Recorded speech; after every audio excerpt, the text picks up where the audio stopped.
5 seconds. If we travel all over India, we see an enormous variety of population in various degrees of development.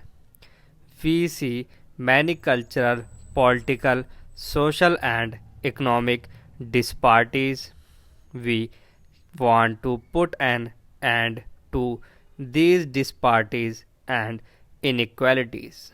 But remember, there is a limit to the amount of compulsion that we can exercise apart from the desirability of compulsion. We have to go by consent, not everybody's consent, but the consent of the community as a whole. Apart from this factor, so far as our country is concerned, we have followed a policy in our political field which is somewhat unique. In our political struggle, by and large, we have adopted peaceful methods. An example is the way we put an end to the princely order in this country. We paid for it. But remember this, what we paid for it, however heavy, was very little compared with the cost of a conflict. In economic field, similarly, we want to do away with classes, but by the method of winning over people. I admit class struggle, but I do not want to aggravate it. I do not want to be obsessed with it. I want to get rid of it as far as possible without aggravating the struggle.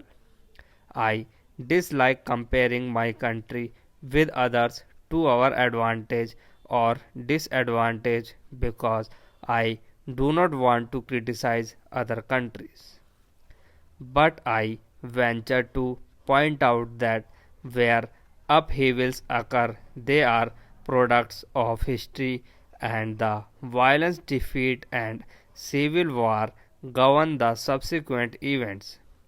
Some honorable members seem to think that in order to have progress, they must destroy. They think that by increasing the conflicts and bitterness, they can have a clean slate to write upon. No country have ever had a clean slate to write upon, not ever after the biggest of revolutions. No one should deliberately destroy something which is worthwhile in order to build something which may be good in certain circumstances. I am prepared to compare what has been done in India in the last few years with what has been achieved in any other country. We may have achieved less, I am prepared to admit that, but we must take into account the peaceful and cooperative methods of our approach. You may say that even taking this peaceful cooperative method of approach, we might have gone faster, but I am not sure. The word democracy I know can mean many things, but I am taking of what is called parliamentary democracy. There are other methods which may equally be democratic but which are different. Why have we chosen parliamentary democracy? Because we think that in the long run it produces the best results. If we come to the conclusion that it does not produce the best results, well, we change it obviously because we want results. What are the results we are aiming at? National well being and the happiness of the millions and millions of our people. We have at the present moment a country which is industrially not developed, although we are industrially more developed than any other country in Asia apart from Japan. I am not at the moment taking into consideration the Soviet regions of Asia. Apart from these two expectations, India is industrially better developed than any country, certainly more than China. Nevertheless, we are an underdeveloped country. Our standard of living is low. We have got to raise that, and in raising that, we have got to find employment for all our people.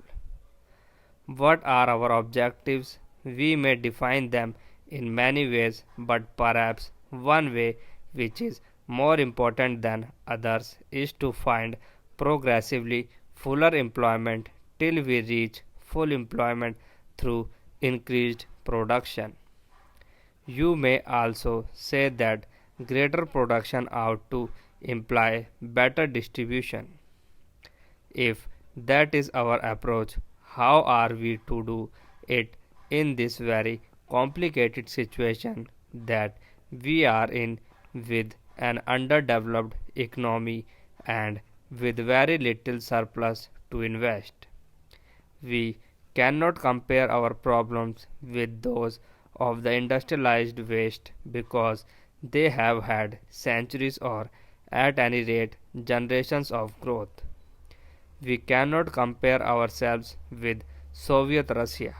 The only country which, in a sense, is comparable is China, which also has a vast population, unemployment, very low standards, and underdevelopment of industries. Therefore, it is conceivable that as they achieve progress according to their ways, we may be able to learn something from them. But China has passed through 40 years of civil war and international war. We had fortunately a peaceful transfer of power in this country with a running machine. A running machine has its advantages and disadvantages. I prefer the advantages. The advantages may be that you are tied up with certain processes which take time to change. Advantages are obvious that you do not destroy and start from scratch. We started at high level, as I said, compared to most countries in Asia. This had to lead stability political, economic and social which shall help growth.